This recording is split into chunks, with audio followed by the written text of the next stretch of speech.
interesting issue for you by telling you what has transpired, to know what is happening or it has to keep you posted, or whether you're on your ways for watching Eyeafrica TV, especially the breakfast show here. And we have in front of their TVs or using their phones to be feed Eyeafrica TV. Dolen de am time pour talk de setan li nga xamantene mo xew ci Gambia su nekkul kër yaa ngi ron sa personal errand so mos tam ko day defee rek dañ leen di indil story yi nga xamantene ruusee na fi fii ci Eyeafrica TV mu nekk national interest wala mu nekk international issues pour rek ñu wan leen ne lii ak lii moo xew wala nii ak lii stories yi moo nekk di daw li nga xamantene mooy ci week buñ jógee nii di leen sant di leen gërëm yéen mi nga xamantene yéen a ngi toog seen kër yi di ñu seen bi ñu suñ pare di leen fàttali yàlla goxam tey nag national show bi di leen di dalalat leen wax ne welcome to the breakfast show. So tey nag garmi deko fi dafa tey pour ànda yéen si li nga xamantene mooy breakfast stories for the day before we finally have our guest to talk about as the strongest and major opposition as part of the party's 27th anniversary in its struggle for a change Gambia in its advocacy for national reforms for change in the past regime. Let's go with that story and then come back. The United Democratic Party has been in existence in the Gambia, an inclusive democracy. It currently makes up most of the local government council. Reiterated the party's continued fight, especially on the constitutional order, and remembered both survivors and those who lost their lives in the quest to change the country. Reading a statement he made on August 3, 1996, Mr. Dabo recalled how the party's journey started, which he described as a national change, and the individuals who were part of that process but are not present today. We started that journey with several people. First, under the presidency of Ansumana Diba, a founding member of the party. Then there was Amadou Kora. Praise be to God, he is here with us. Aliam Seka, Alajob Kante, Anson Linketa, Sam Silla, several others. The legion is long. We started the journey with Solo Sanding. We started the journey with Sukai Daba. We started the journey with Ibrahima Janko Sise. And still the journey continues. The journey continues with Amadou Kora. The journey continues with Adiam Sekab.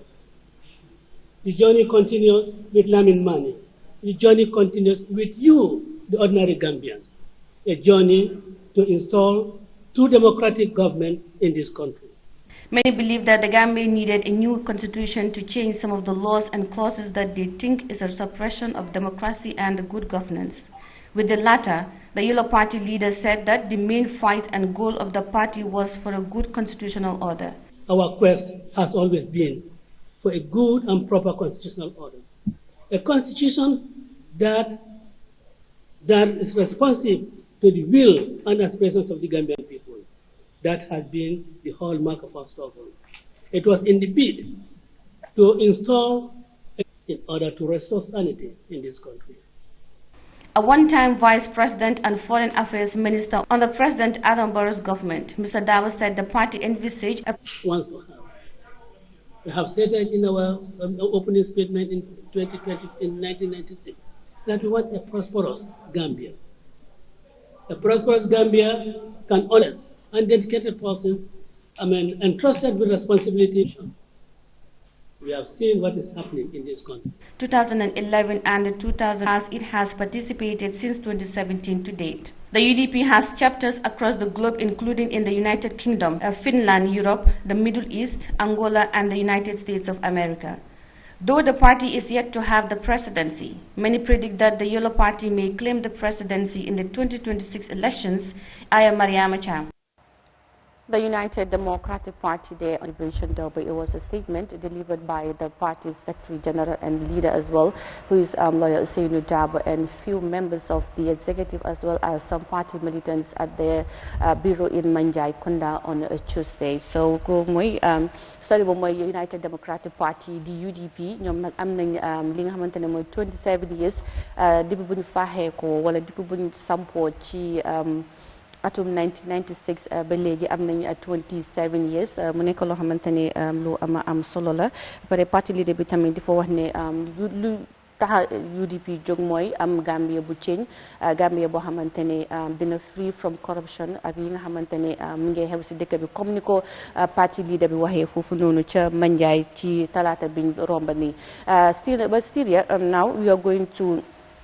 go into our stories. So we are left with 2 more stories before we introduce our guests and then before we talk about the topic of discussion that we have today. So from the United Democratic Party, we'll go with a little bit of an human interest one, which is the Gambia the 26-year-old Gambian Khalid LBI is representing the Gambia at the World Esports Championship in Romania. Now, the World Esports Championship is the flagship event that the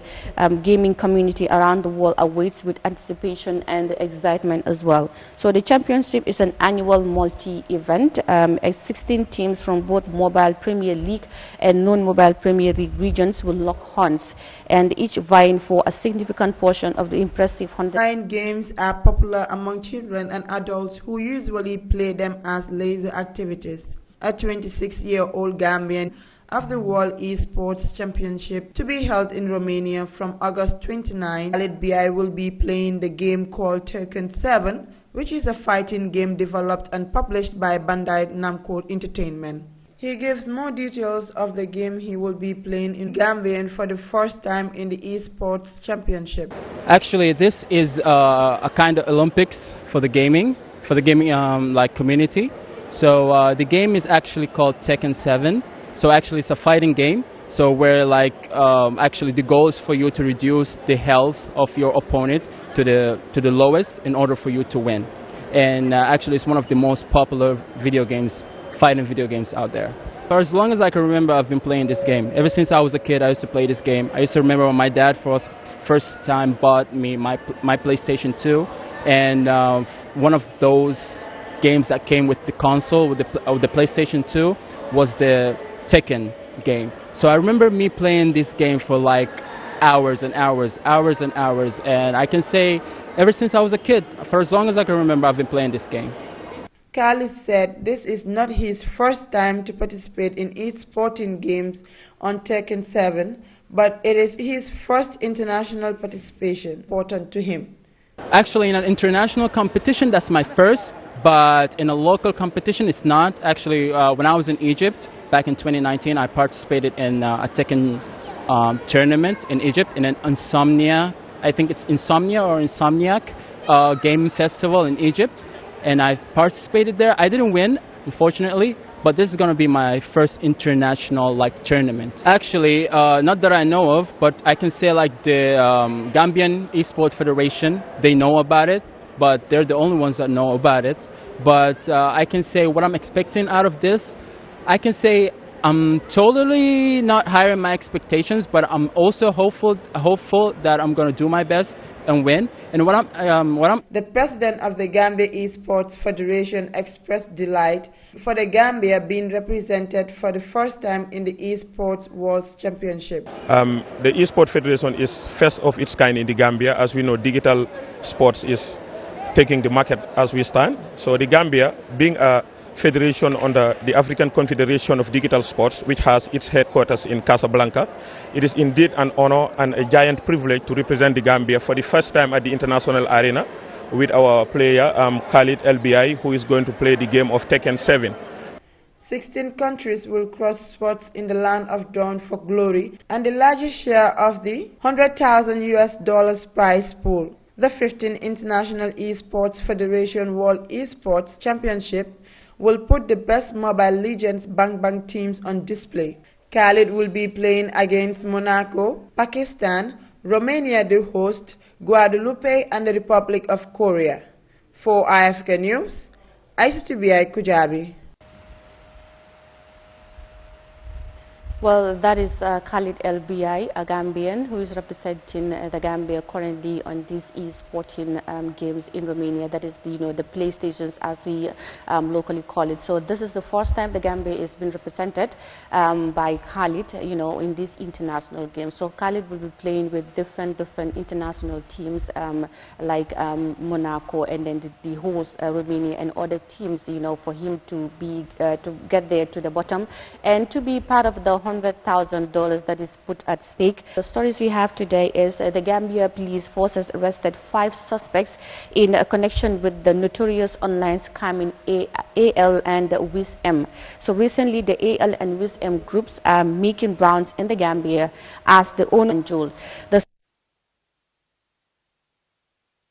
The creation of the internet has made for a fantastic means to stay connected with loved ones and even put out favorite products and services on sale. But it does come with some potential dangers like online scammers taking people's money in exchange for more. This has hit many people hard in the Gambia as many lost thousands of dollars in the viral AL and WISM online business. Many are currently devastated as some people put in their salaries and school fees while others even borrowed to join the AL business with the hope of gaining more dollars in return. The cats were let out of the bag when the scammers blocked the activity and went away. Preliminary investigations revealed that it has arrested individuals said to be involved in the online money business after receiving over 100 complaints from individuals allegedly duped. However, the police PRO added that the main alleged scammers are yet to be identified. So the Gambia police force has arrested 5 people who are allegedly involved in the suspected online scamming. As we speak now, we have received over 100 people who have reported that they have been scammed in an online business. That is leading to a financial loss of over $1 million.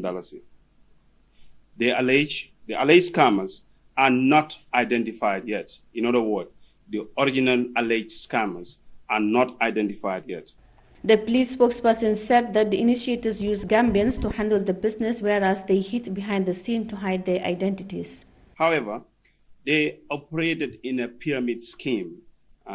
wherein they used Gambians as directors and managing directors so that they could conceal the identities and intentions and appear true to their unsuspecting victims.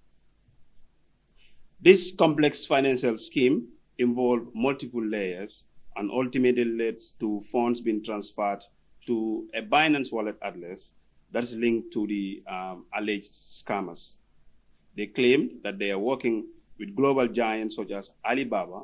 eBay, and Amazon. Our investigation has found these claims to be false and misleading.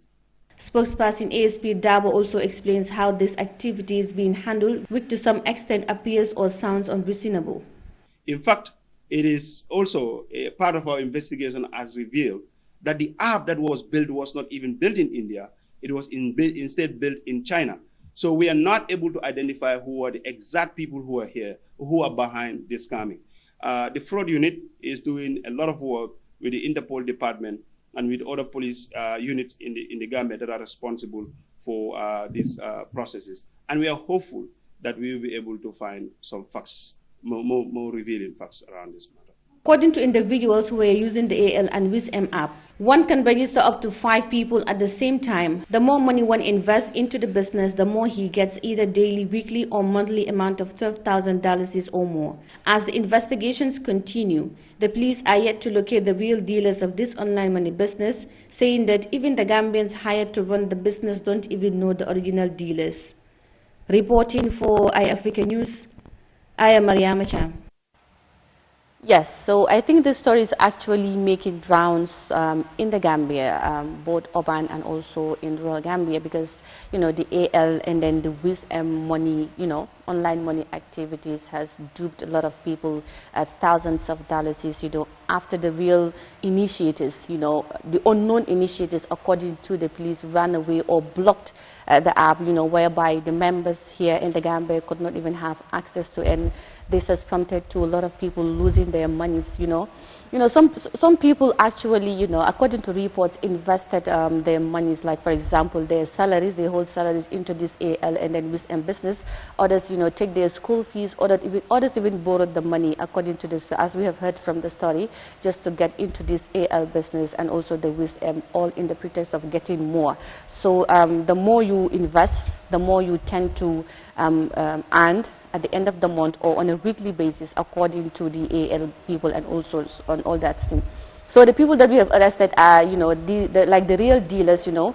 selected few Gambians here, making them directors and director generals who will be running the business here in the Gambia. But the police said they don't even know the actual, like, the actual owners, like the real dealers of this mobile online and with money. Story bi na nekk na loo xamante ne ku nekk nga ko waxanto parce que li nga xamante ne mooy AL ak li nga xamante ne mooy WISM ñu bari ñàkk ni si seen xaalis bu bari parce que dañ leen di wax ne di moo nga dugal sa xaalis di moo lañ la fay ak yooyu noonu waaye gis nañ ne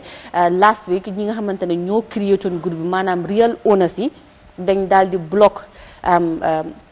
app bi ba pare ñu bari ñàkk si seen xaalis mu nekk loo xamante ne lu métti ñu bari la ba ay téeméer ak lu si tegu dem si police bi pour rek report li nga xamante ne mooy case bi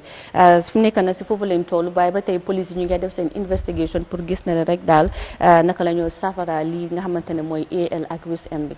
So we are still reminding you that you're watching the breakfast show here on Eyeafrica TV, and we have been talking about the stories that we normally have in the week, and then we have seen UDP clock in 27, and then we have seen the e-sporting activities whereby Khalid MBI is representing the Gambia, and the last one, the Gambia Police Force, you know, making their preliminary investigation on the AL and WISM money issue. So right about now, we will not waste any time. We just go straight to our topic of discussion. And we have today MUSA CHAM. MUSA CHAM, our guest, is the National Assembly member for Serekunda. And then we have him here to talk about Serekunda and then Serekunda issues and then his activities for his constituency, as well as the challenges he's having, you know, especially in this rainy season, because we have seen so many places have been, you know, deteriorated by the heavy flooding because it has been raining like for the past weeks, and then we have seen a lot of places have been affected by flooding. So we will also discuss these things about with him, whether his constituency is affected and what are the mitigational plans that he's taking in order to make sure that the people are less affected or the people are helped in these trying times of these heavy rainy season. Di leen wax ne rek jigéen ñi ci suñ story yi fu nekk nii dañoo dalal suñ gan bi mu nga xamante ne mooy MUSA CHAM. MUSA CHAM nag moom mooy National Assembly member bu Serekunda. Moom nag tey ñu ñëw na pour ñu waxtaanee li nga xamante ne mooy constituency maanaam mooy goxam, li nga xamante ne mooy jafe-jafe yu fa dee am ak yi nga xamante ne mooy ndimbal moo jox ñi nga xamante ne ñooy constituency bi, parce que tànn nañ ko óolu ko jox leen Serekunda jox ko kàddoom, jox leen seen kàddu daal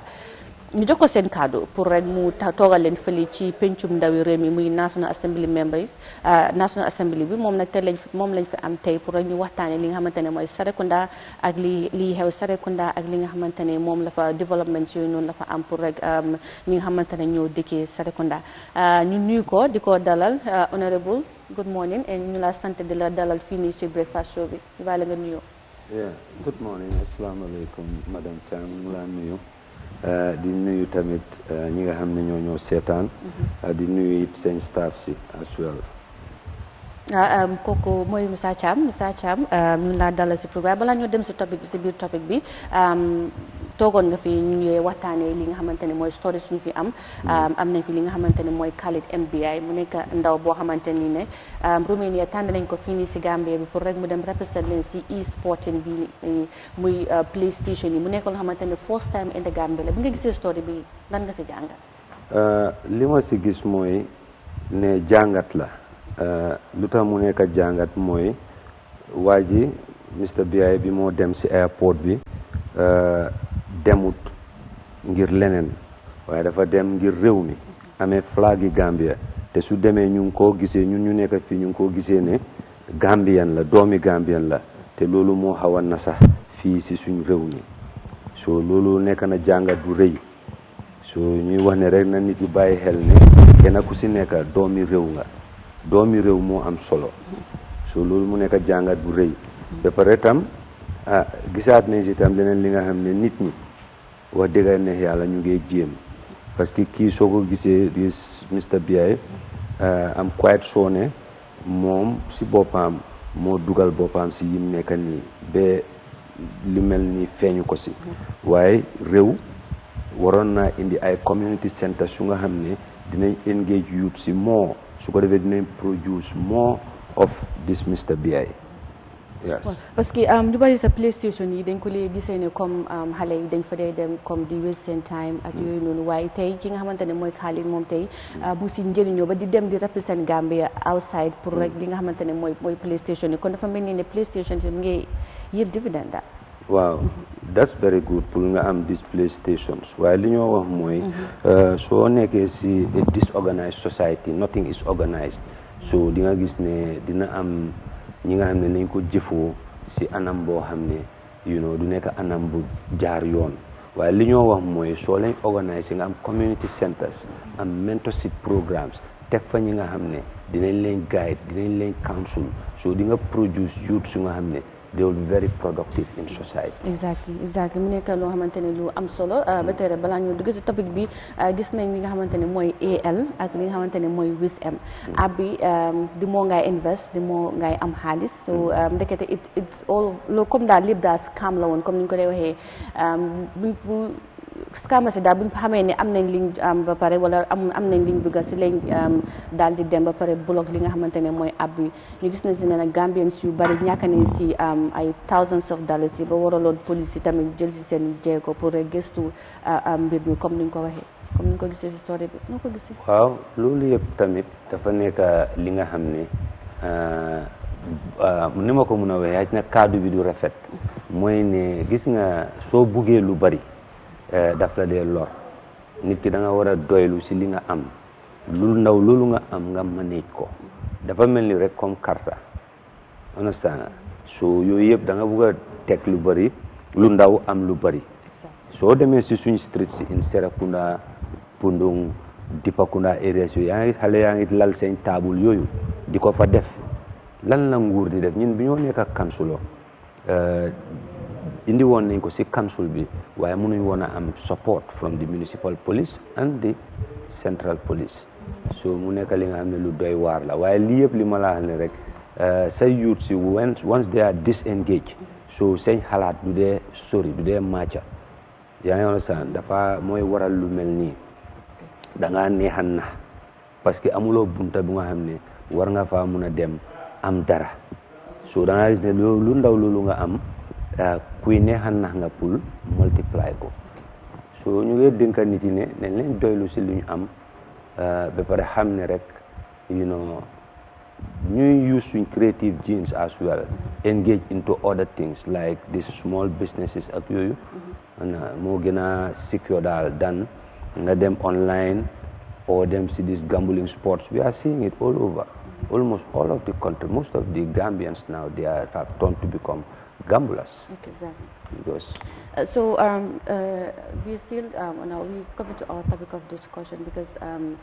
nekkoon nga di nga xamante ne mooy councilor fële ci Serekunda te yàlla def tey waa Serekunda óolu la jox la li nga xamante ne mooy toogu député yi pour nga toogal leen fële ne la ci néegi député yi dañ bëggoon rek nga wax ñu sa jéego depuis bi nga nekkee député fii di ci Serekunda yan jéego nga jël wala ban changes nga indi ci wàllum développement ci nit ñi nekk Serekunda. waaw comme ni nga ko waxee man councilor laa woon doon represent London Corner Ward muy suma gox ma xamoon coono yu nit yi daan jànkuwanteel foofu biñ nekkee councilor ñu ngi doon pousse pour saafaral ko si jamono yooyu pare di liggéey suñ National Assembly member ku fa newoon muy honorable Halifa Sallah moom it muy pousse si National Assembly bi man tam may pousse si council bi def suma ay follow ups so ba yàlla def na moom bi mu randoo waa dëkk bi gis suma liggéey ñu ne ma óolu nañ ma pour jiital ma ñu dénk ma place bi bi ma nekkee tam si place bi tam taxut ma bàyyi li ma nekkee woon loolu mooy ñu ne soo xamut lu la fal da ngaa neex a foole parce que nit ñi ñoo ma fal soo déggee suma tur tey nit yaa ma ko def te la nga tax nit yi def ma ko balaa politique di feeñ maa ñoom la woon te ba tey dama continuer loolu maa ngi doxantu si gox bi di waxtaana nit ñi di seet jafe-jafe yu ñoo jànkuwanteel ba pare tam man it di dem si autorités yi nga xam ne foog naa ne war nañoo mun a saafaral loolu ba pare itam dama ko dee pousse ci National Assembly bi tamit. waaw mu nekk lu am solo ñu gis ne su Gambia tawee place yu bari yu si mel ni Serekunda Bundung dañ dee am li nga xamante ne mooy jafe-jafe flooding parce que ndox bi daf di mën a solol ñu bari ñu ngi nag dugg nañ si nawet Serekunda depuis bu nawet bi commencé ak léegi naka la mel ak yan jéego nga jël pour dimbale ñu su fekkente ne am na any issues. waaw waaye xam nga Serekunda suñ problème du nawet rek suñ problème Serekunda mooy dafa disorganise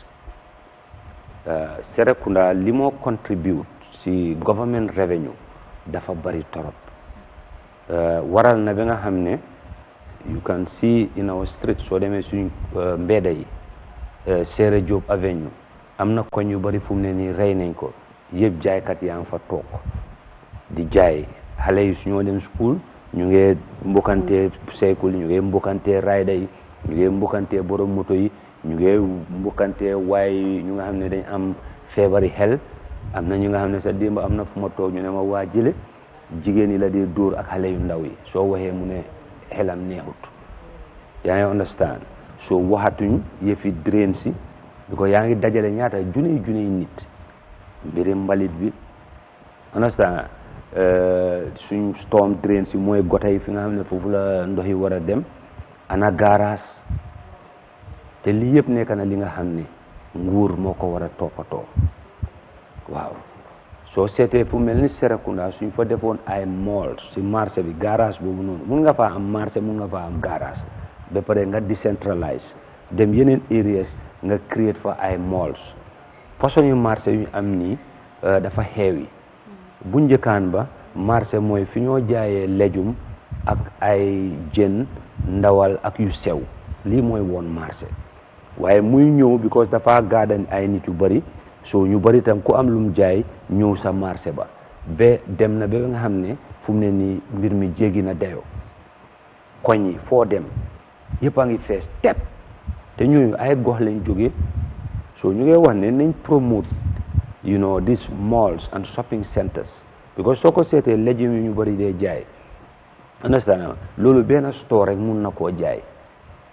yaa ngi understand so ñooñu noonu di ko jaay naka ngay def nga connect market to production si seen tool yooyu ñu ko defaree naa koy di ko defaree foofu ngay dem fekki leen jënd ko seen loxo indi ko si sa biir warehouse ngeen koo jaay mbiri nawet bi nga wax nii nekk na li nga xam ne lu doy waar la parce que soo ko seetee ndox du ko olof waxee ndox du bàyyi yoon this water stream mu ngi dawee abu ko soo demee si tali bi buy abu ko buy dem Lamen di nga gis ndox bi sax mu ngi ut yoonam di cross dugga si abu ko nature reserve foofu la pax bi nekk pax boobu moo daw dem ba BB Hotel yaa ngi understand waaye dafa am ñi nga xam ne tam dañ ñëw ñu joxe ay kër loolu yëpp muy mel ni dafa mel ni nguuri lamba daj comme kër yu ñu samp si kaw yoon waaw ñu ngi ko samp si kaw yoon bi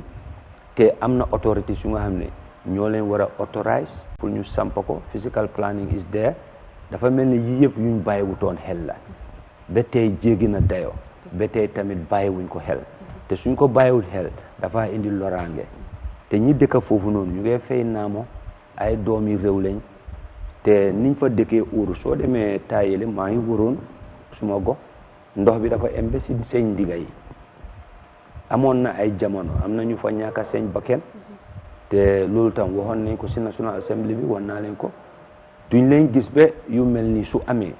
te su amee di ngeen ñëw soo leen ñëwee ngeen delluwaat soo leen delluwaatee doo leen ko saafaral kon seen ñëw foofu ban njëriñ la am so ñu ngee jànkuwante métti parce que am na ñi nga xam ne soo demee ba gis leen nga xoolantee ñoom nga seet si seen bët yëpp a ngi dugga because du ñoo nelaw keroog rek maa fa dem si benn area foofu ak NRA parce que dama jaaxle woon problème bi mooy woon ñu wutal yoon bi ndox waaye bi ñu waxtaanee NRA ñoom itam déggal nañu ba pare ñëw nañ te promise nañ ne dinañ ko defar waaye kenn si ñu dëkk foofu suma xarit la depuis time dama ko xool ma gis si moom ne kii duy nelaw fan yëpp naka la moo nelaw so lii nekk na li nga xam ne doy na waar léegi ñu ñëw si marché bi because yaa ngi doon wax ne Serekunda dafa rëy ba pare ñu bari luñ dee gënal moo ñu ñëw Serekunda nduga te jaaykat yu bari tamit luñ dee préfère mooy ñëw Serekunda jaay parce que gis nañ ne seen bagage foofu la di gën a jaree waaye soo demee Serekunda di nga gis ne fu nekk ñu fa teg di jaay ñu fa lal di jaay even ci kaw yoon yi sax léegi-léegi da ngaa dem sax daf dee mën a am issue da nga dee mën a dem fekk fa issue taxi driver yi ak ñi nga xamante ne ñoo lal si foofu di jaay waaye léegi-léegi da nga dee dem mu clair comme jaaykat yëpp dugga si biir léegi-léegi nga jékki-jékki ay mu am ay diir rek ñu gisaat ñëpp ni égaat si kaw tali bi di nga xam di jaay li nga xamante ne mooy seen bagage ndax yaa ngi liggéey ak li nga xamante ne mooy council si ak ñeneen pour ñu make sure ne daal ñëpp buubu nañ dugga si biir marché yi pour ñu mun a bàyyi tali bi mu free si li nga xamante ne mooy moto yi ak nit ñuy romba waaw man bi ma nekkee councilor ma nekk doomi Serekunda ñun ak marché Serekunda suma ñaari këri maam ñoo ko séexa mooy kër honorable Jibu Jaañ ak suma maam Bakary Cissé ku jur suma yaay sëñ moom kiramang si gannaaw marché bi kon marché Serekunda lu bari laa si xam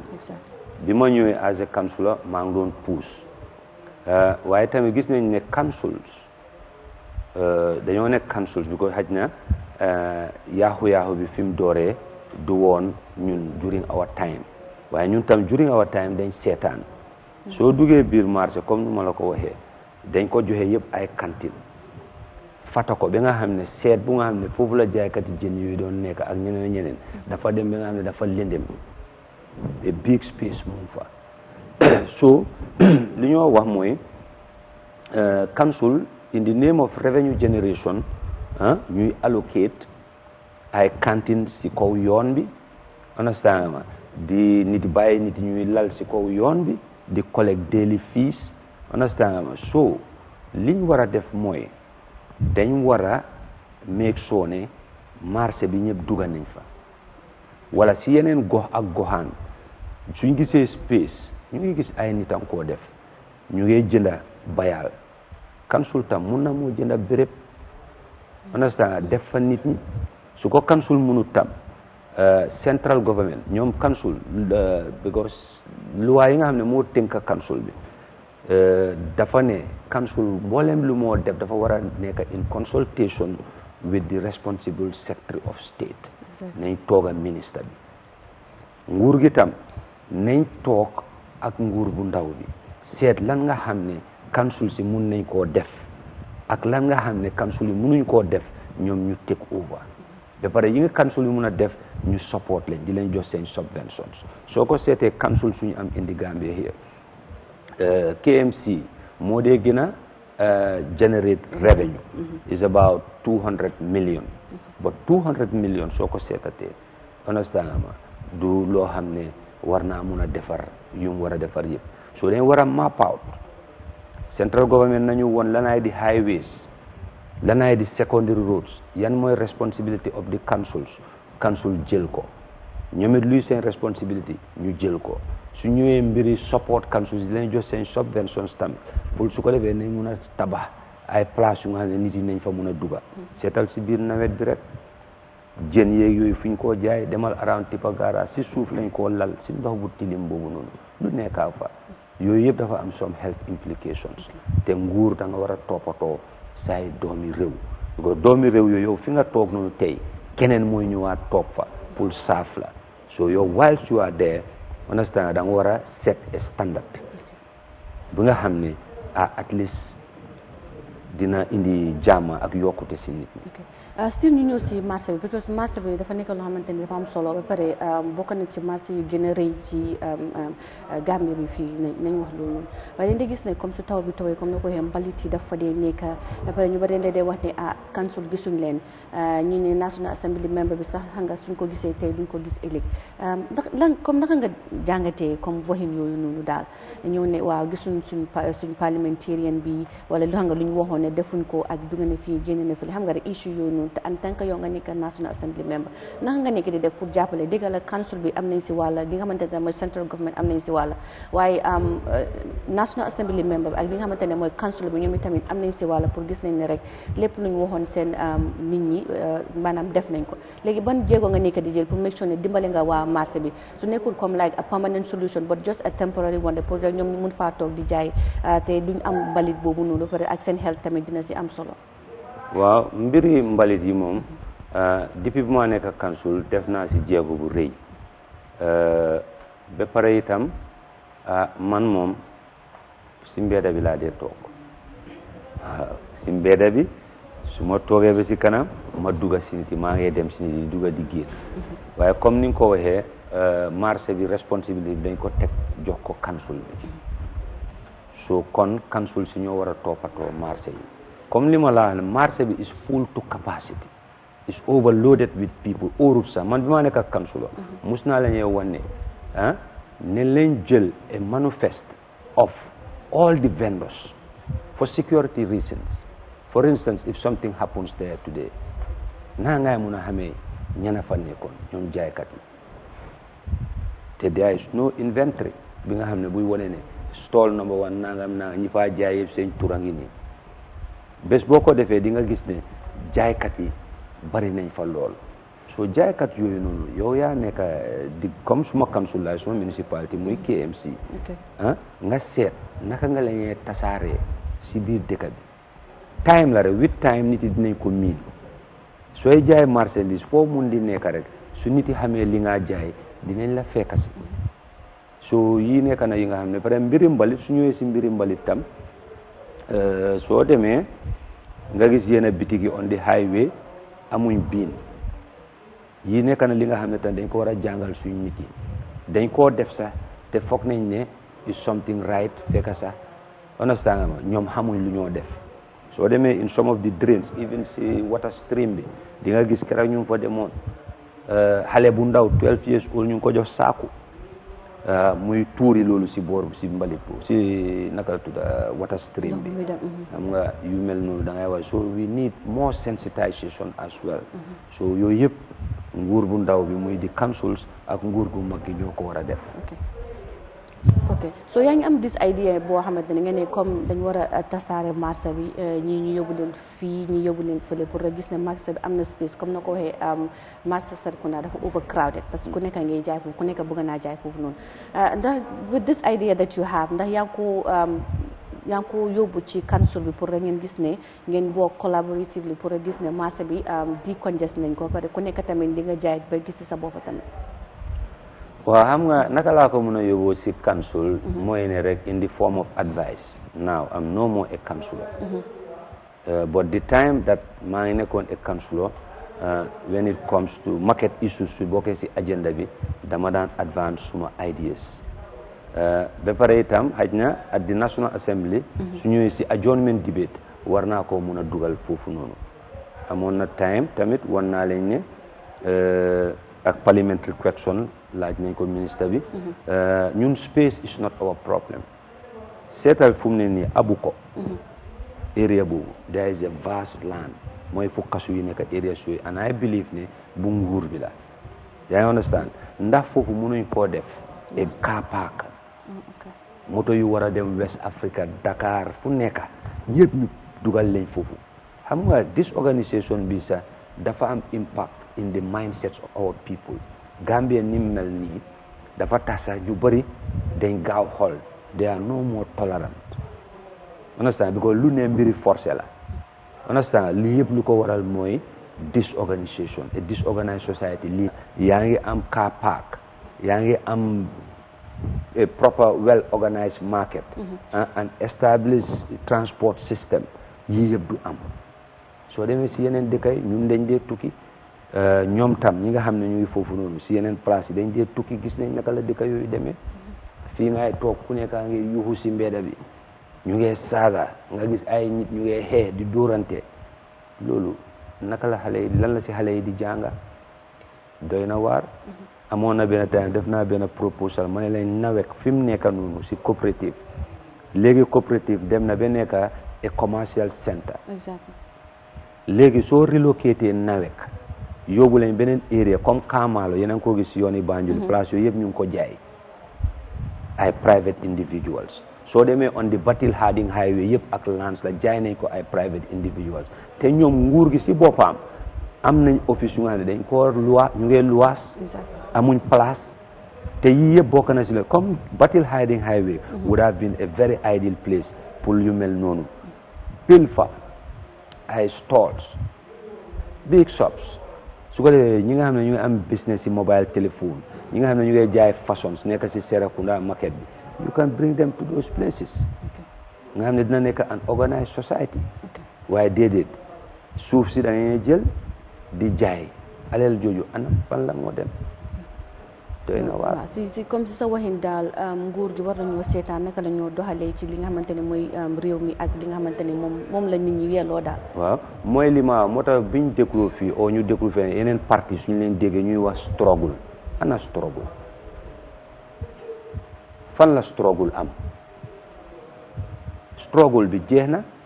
depuis 2016 dañ bokkoon ñu ñëpp ñu nekk benn ñu ne li fi newoon favor with the vast majority of Gambians te dañ bugg mu génn fi naka lañ ko fi génne ñu juboo nekk benn génnee ko fi waaye biñ ko fa génnee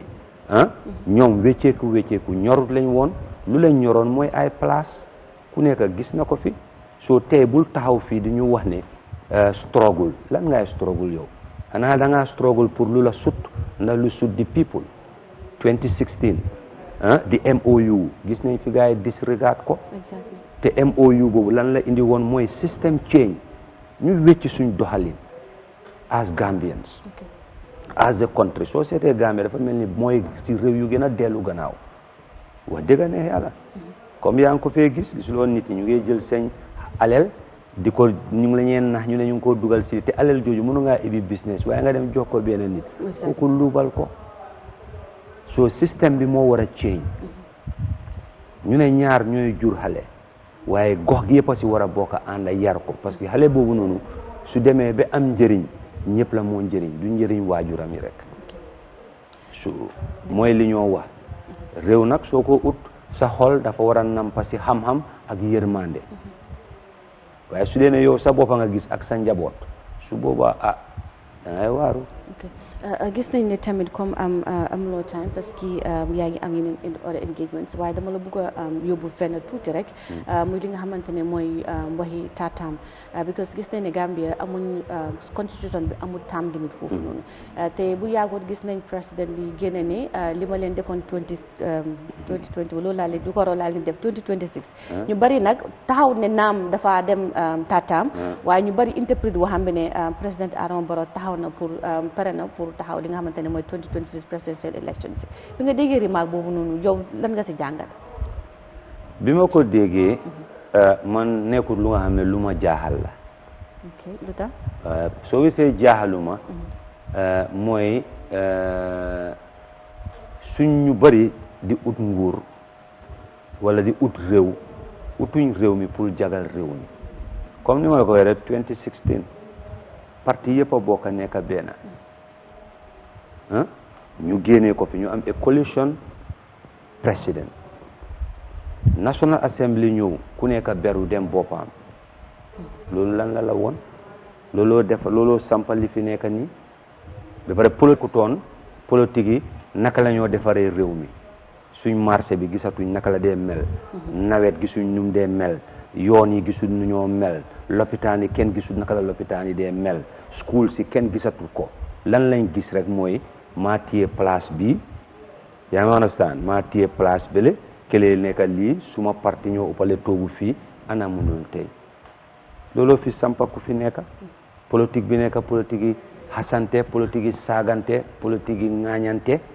looloo ko fi teg ki fi toog nii du ne dafa liggéey ba nga xam ne mooy taamam bu passé noonu daf ko liggéey wala dafa populaire déedéet nit yaa la ko wax bugguñ fitna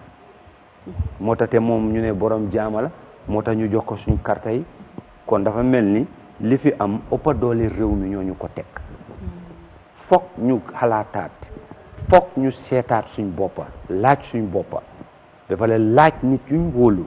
lan mooy tax ñuy wote suñ bés buñ xamee lu tax ñuy wote parce que kooku ngay fal foofu kookoo war a wécci sa dundin nguur googu moo war a defar wécceeku yi ba nga xam ne kenn du floodati marché yi ku ne dina am place fu moo toog jaay lopitaan yi ku feebar di nga faju school si ku lii di nga jànga yaa nga understand so ba pare itam bokkoon na si nangu tooy ne dinañ war a wécci constitution bi exactly comme li nga wax ni time limit nekku fa woon bari na lu bari mu si suñ 1997 constitution bi mais nga wuta jamono waaye naka lañ ko mun a wéccee waaw léegi yow tontu boobu lan la nga ne yow comme ragalul la in what sense boo déggee tontoom bi ne dinaa leen def lu ma leen def 2020 dinaa leen def lu ko raw lu ma leen def 2020 waaw loolu dafa am ñum ko def nag xam nga loolu ñim ko def mooy dafa mel ni comme dafa am comme ñu moo waxal aw ma de moom xam na ñi moo waxal parce que man fi ma bokka ñun taxawuñ si wu élection pour ne dañoo ñàkka amul si élection pour ñun dañoo indi liggéeykat ñu ne suñu liggéeykat a ngi nii soo leen ko dénkee doole bi lu mun dina si def soo leen ko dénku nag sëñ wàlla waaye Gambia tey ñu bare doon taacu wiin nañ dégg ne ñu fi doon wane jël naa dëkk bi anam di nga jël dëkk bi pare di xuus sa koñ dara baaxut yoon yi baaxut dara baaxut nothing yow lan nga wiin soo moo tax ma la beetuma parce que façon nguur yooyu lañ am amuñ nguur yu nga xam ne dañ ñëw pour wecci système bi nguuri liggéeykat Rwanda ku dem mu ñëw mu ngi baakoo Rwanda lii dëkk yi muy seetaan si télé yi gaa yi koo baakoo waaye sëñ bosi boppa mënuñ koo baako nga ñëwaat back to Gambia suñ tukkee sa da ngaa gis ñeneen fu rafet fu ñu gis ñu taxaw nataalu dama leen deewa ñeneen sa lu tax xanaa ñun ñoo ko war a mun a defaral suñu réew war nañ koo mun a indi suñu réew ñu ngi koo gis di si teg suñu bët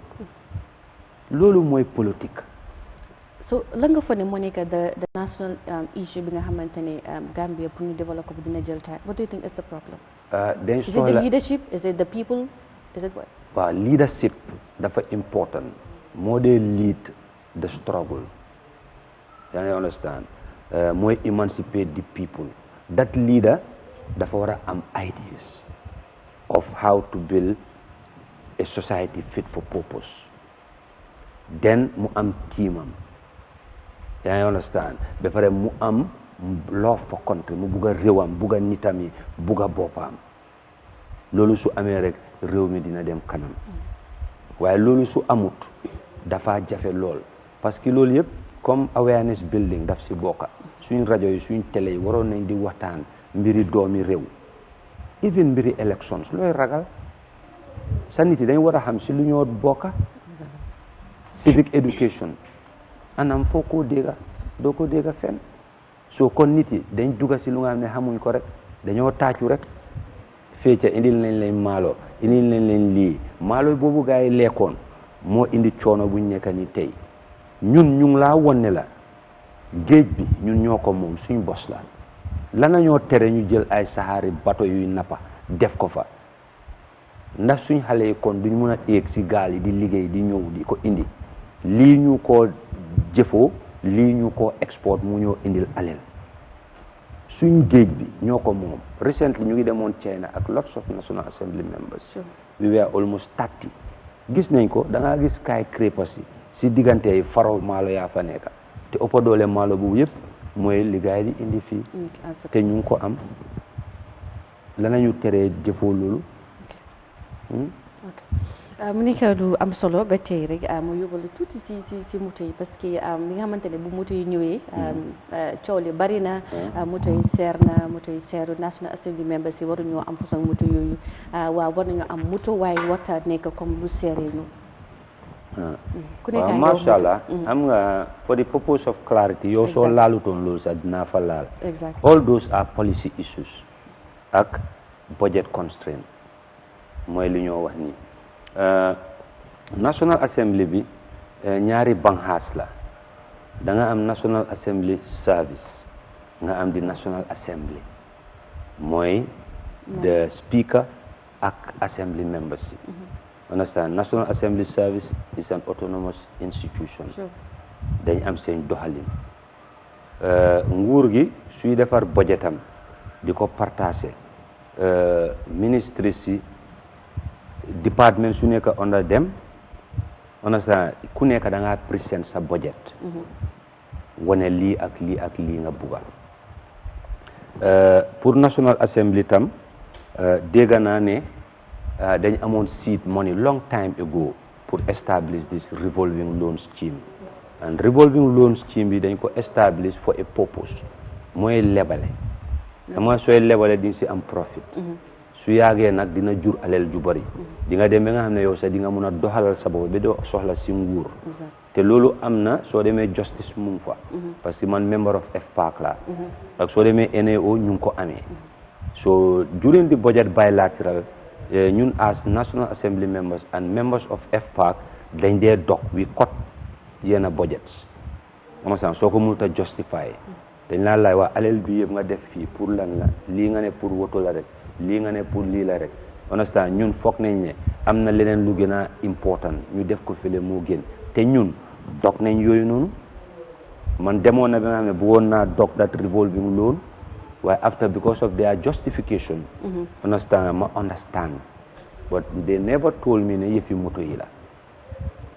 so ñoom National Assembly Service ñoo am seen scheme man de MUSA dew ma si kenn ne ko dama bugga moto dew ma si kenn ne ko façon yi moto bii laa bugga loo xam ne dama ko fa fekka understand nga ma te ñu jox ñu ko di ma dog may fay parce que ñu ne nguur bu mag bi central government seen vehicle policy mooy duñ jëndal dara loo xam ne is below 2.5 million yaa ngi understand so gars yi jox ñu ko tamit pour mu yombal suñ dem ak a ñëw liggéey man su ma dee dem National Assembly dama dee dem a taxi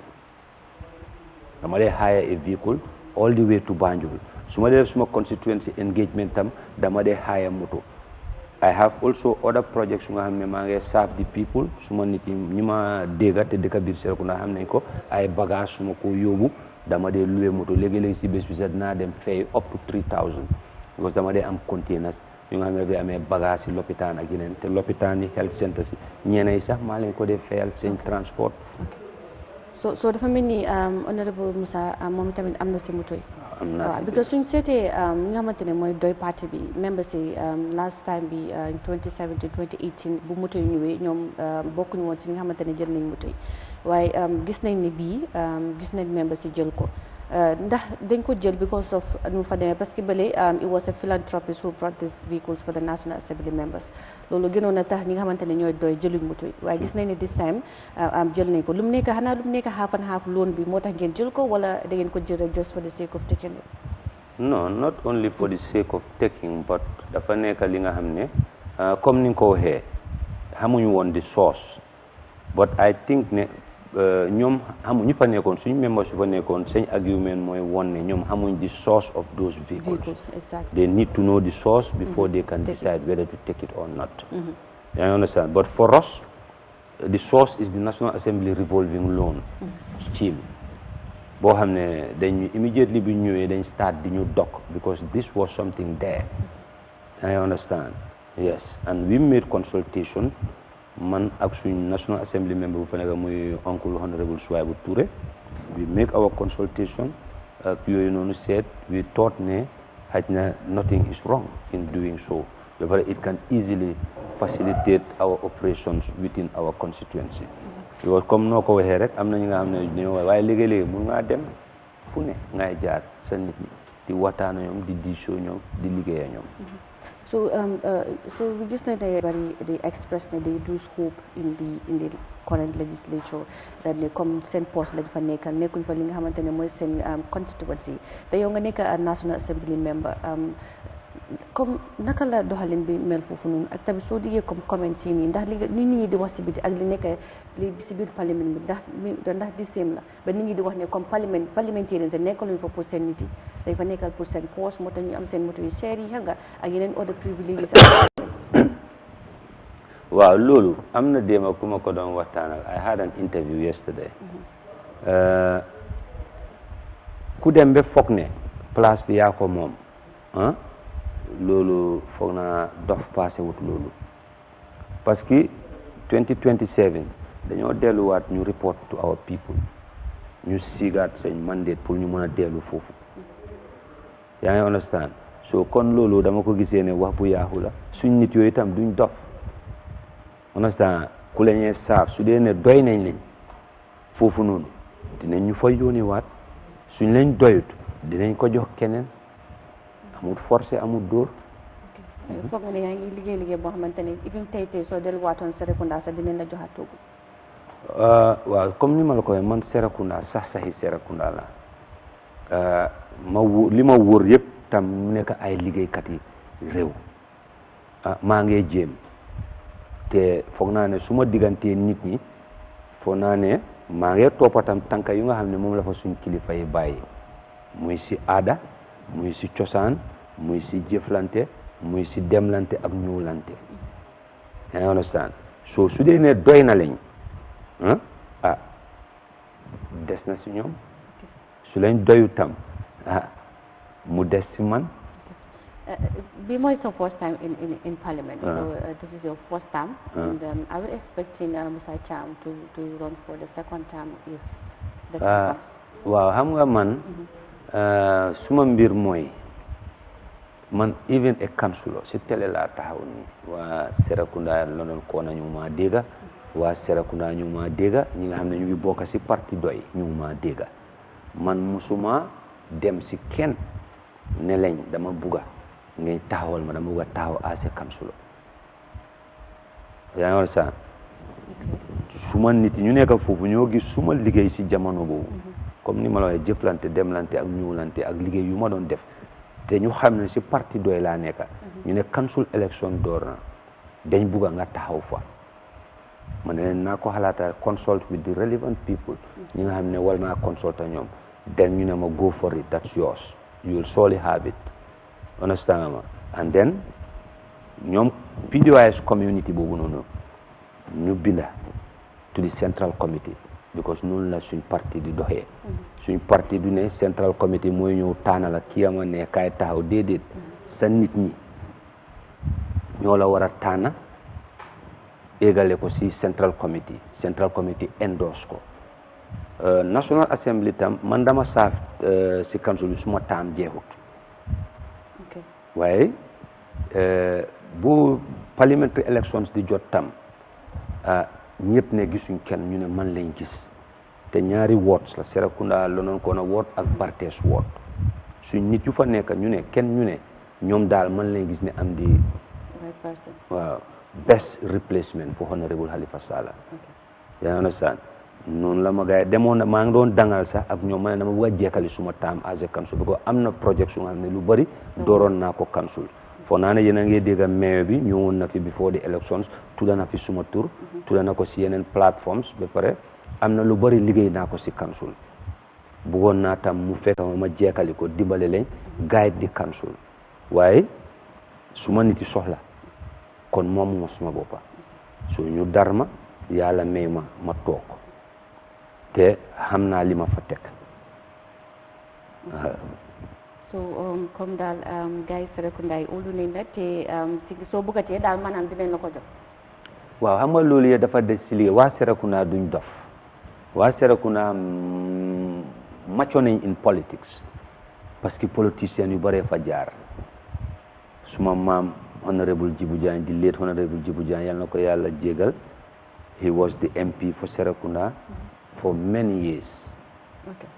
understand then ñoom Honorable OJ Jallow di late OJ Jallow yal na ko yàlla yërëm ñoom ñëppam fa woon Honorable Halifa Sallah understand ñoom Honorable Seyni Jaite even the current speaker why not nekkutoon the member for that geopolitical entity today called Serekunda understand the Serekunda constituency then Serekunda was bigger ñi yëpp ñu ngi fa woon so kon nit yi yaaga nañoo dugga si politique dégga nañ nit yi politicien xam ne lanaay politicien ak xam ne lanaay liggéeykat te comme ni nga ko waxee mbiri moto yi ñu bëri kontaan nañ si torop ñu bëri dañ ma dee attaque ne ma ko minister of mu nekk li nga xam ne ñu bëri ñu ne li nga wax mooy dëgg Musa ñu bëri kontaan si li ma woon xam nga dafa am li nga xam ne muy mbalit bu njëkkaan ba daf ñu daan xatal waaye tey nekk na a resource natural resource la because liñ ci mun a defar rek dafa bari even the storm water ndoxi taw bii mooy saxal du dëgg in China Chinese ñu ne fu lañ neex lañ dee yóbbu ndox bi am na nuñ ko defaroon ba yóbbu ko nañ ko yóbbu si yeneen na fa mun a def dina mun a nekk fish pond nit yi di ñëw di fa nappa understand di time jamono noor bi dinañ mun a ñëw fix seen pipe understand te mun nga koo purify you can clean it up waaye yëpp ñaaka liggéey la rek moo ñu indil these problems ba pare look at the drainage system bu ñu am ndox yi amuñ fu ñoo génn ba pare suuf yaa ngi feesal drains si mënuloo xam kana responsible for the drains NRA ñu ngi lañ di gërëm this year jël nañ di responsibility ñu ngi clean up all the drains on the highways waaw waaye lii dafa ne ñun bu ñoo nekk xale this was a routine job bi nga xam ne they were doing it continually understand so but this is lacking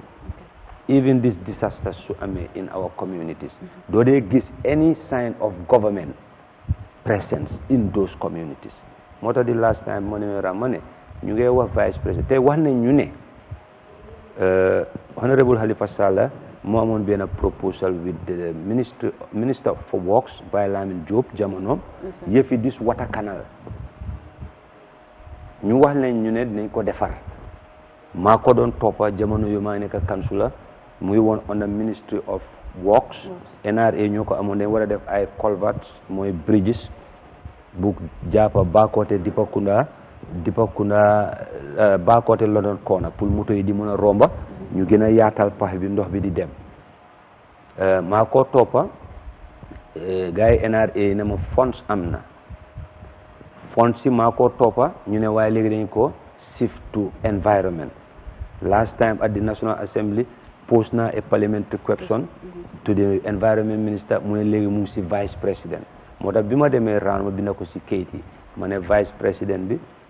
ñu ngi koo task ne na ko am ay civil engineers ñi nga xam ne dinañ ko advice because seetal suñ koñ yi yëpp la yëpp a yaaxu so te lii moo tax ñu teg fa nguur dem lante digal look at here some areas get attention du mun a am access to transport so xam nga yooyu foog mu need a long term is planning pour ñu mun a make sure you solve all this drainage system and so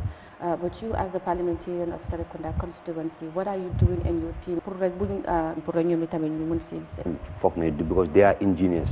ne suñ ko defaree understand ndox bi dina dem easily annual dredging bu gaay nekk dinaa ko vice président pour mu clarify waaye li ma wax mooy dredging boobu this is my initiative because amoon na because of liggéey biñ fa liggéey so ñu ngi toppa nguur bi tam ba tey ba pare dinañ engage council bi understand waaye am na ñu nga xam ne tam mais bi nit yi dañ dee fiir am na council la soo ne te su jafe-jafe tam amee man am na lu ma ooyee Serekunda commune dina am lu jógee si man dina am lu jógee si suñ team muy ak diaspora bi ak nit yu nga xam ne tam intervene before government comes in waaw loolu ñu ngi koo def li gën a am solo si liggéey bu ma door nii si Serekunda mooy ne community hall Serekunda as a community amuñ benn hall su function ak suma team identify ne the need for a hall engagements and functions there ba pare government MDAs NGOs will honorable mobile rek comme sa kaddu bu mujj rek balaa ñoo tàggatoo suma kaddu bu mujjee mooy or anything that is Gambian suñ génnee fii si réew mi dem duñ dee gis leneen kenn du gis xeet kenn du gis diine kenn du gis dëkkandoor lan la ñooy gis mooy Gambie that is nationalism lu ëppa dem nga si lu gën a tuuti parce que noonu lañ dëkkee fii yaa ngi understand lana ko war a arrêté taraanga yu ñoo ene nii lana ko war a indi politique is all about that it's not about nga mer saaga xas para Gambien ni nañ leen saxal Gambien ñu xam ne ñun ñëpp benn lañ bu ñu kenn na fii struggle nekku fi gis nañ ko te nit yi seen boppa xam nañ ne ñaari parti ñoo am si réew mi seen programme si fa joxe suñ ndaw yi liggéey naka la ñoo daaxee ñaaka naka la ñoo daaxee ndóol ak noteel parce que ñun ñëpp ñoo am doole kenn ku si ne benn karta nga am waaye ñun utuñ place le ñun dañ ñëw pour defar réew mi lañ gis te réew mi nga xamante ne mooy National Assembly member for Serekunda moom lañ fi amoon tey ñu waxtaanee li nga xamante ne mooy flood issue bi Serekunda li nga xamante ne tamit mooy mbiri taataan bi ak constitution bu Gambia bugga ak li nga xamante ne mooy flooding bi mu nekk loo xamante ne lu am solo la di leen sant di leen gërëm li leen fi amaloon tey fii nii ci breakfast show bi di sant waa technical team bi headed by Hadi Jassi parce que soo leen ñu gisee tey toogee dañuy seetaan tey ñoom ñoo si jàpp moo tax tey ngeen mën a toog duñu gis di sant ñëpp nga xamante ne yéen ngi toogoon seen télé wala am ñu toppa ñu suñu social media handle si dañuy seetaan ñu leen naa wax jërë ngeen jëf ñu leen dox dig daje ba beneen Saturday incha allah ñu si waat leen beneen breakfast show ak beneen topic of discussion bu am solo Mariama Cham la woon and to have a wonderful weekend. Jammeh yaa ko dugg